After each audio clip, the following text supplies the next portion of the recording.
যে কোনো ধরনের ইলেকট্রনিক্স পণ্যের ভিতরে কি থাকে তা দেখার আগ্রহ আমাদের ছোটবেলা থেকেই। ইলেকট্রনিক্স পণ্যের ভিতরে দেখলে তার সম্বন্ধে অনেক ভালো আইডিয়া পাওয়া যায়। তাই আজ আপনাদের মাঝে নিয়ে এসেছি একটি প্রজেক্টরের টিয়ারডাউন। মূলত হাত থেকে পড়ে প্রজেক্টরের ফ্যানটি অফ হয়ে গেছে, তাই খুলে ঠিক করব ও দেখে আপনাদেরও আইডিয়া হয়ে যাবে এর গঠন কেমন বা কিভাবে তৈরি। তাই ভিডিওটি না টেনে দেখতে থাকুন।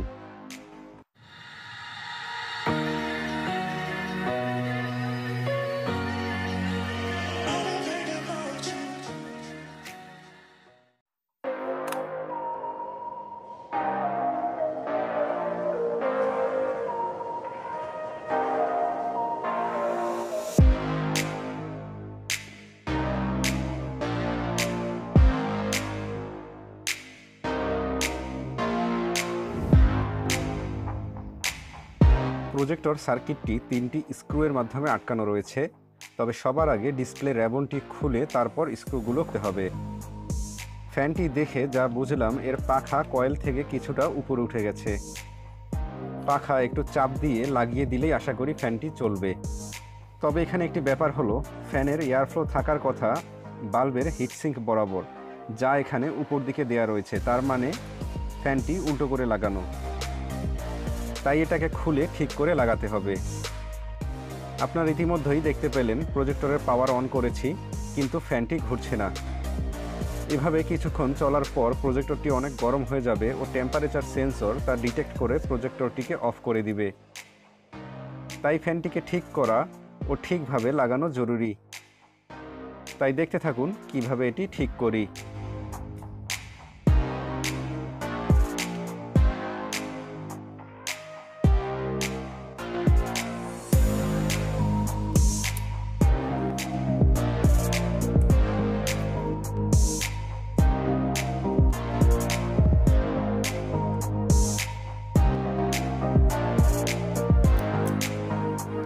স্ক্রু খোলার পর খুব সাবধানতার সাথে সার্কিটটি উঠিয়ে দেখতে হবে অপর পাশে কোনো কানেক্টর লাগানো আছে কিনা।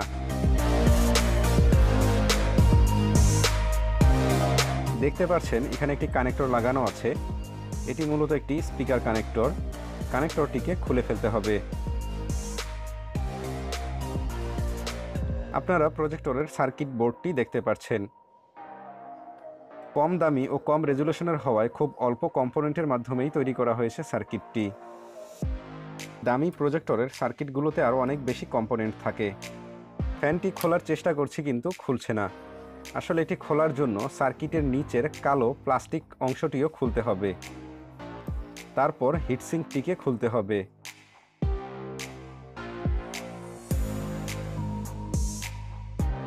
স্ক্রু খোলার ক্ষেত্রে তাড়াহুড়ো করা যাবে না, সেক্ষেত্রে স্ক্রু লাগানোর জায়গাটি নষ্ট হয়ে যেতে পারে।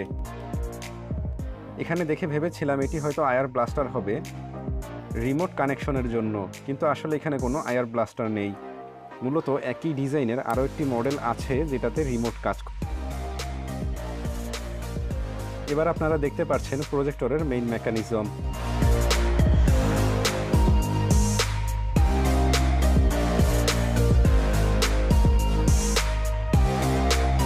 এই হিটসিঙ্কের মাঝে লাগানো আছে প্রজেক্টরের মেইন এলইডি।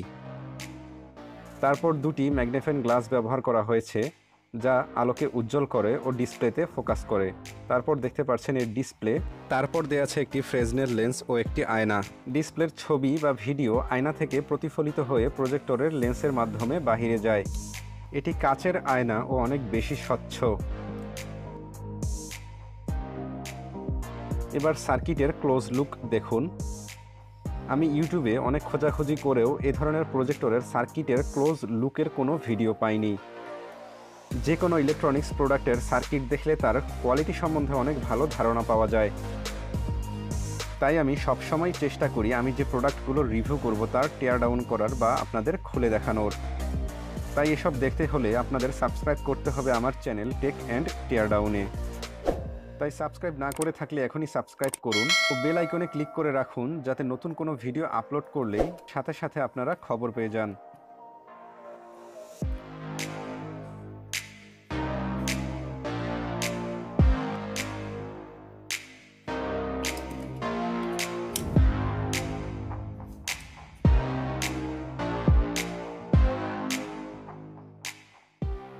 এটি একটি ব্রাশলেস মোটরের ফ্যান। কম্পিউটারের কেচিংয়ে বা কম্পিউটারে যে ধরনের ফ্যান লাগানো থাকে ঠিক একই ধরনের ফ্যান এটি। এই ফ্যানগুলো খুবই অল্প পরিমাণে কারেন্ট ইউজ করে ও অনেক বেশি টেকসই হয়।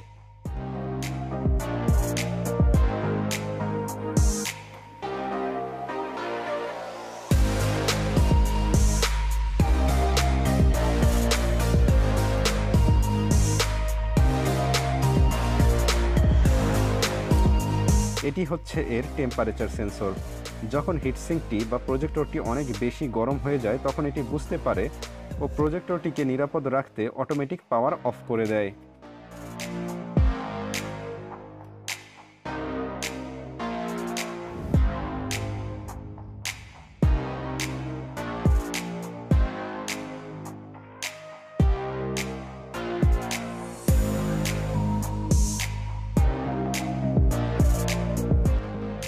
ফ্যানটি ঠিক হয়ে গেছে, তাই এবার প্রজেক্টরটি ফিটিং করার পালা।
প্রজেক্টরটি ফিটিং করলাম ও পাওয়ার অন করলাম এবং আপনারা দেখতে পাচ্ছেন প্রজেক্টরের ডিসপ্লে চলে এসেছে এবং প্রজেক্টরের ফ্যানটিও সচল বা চলছে।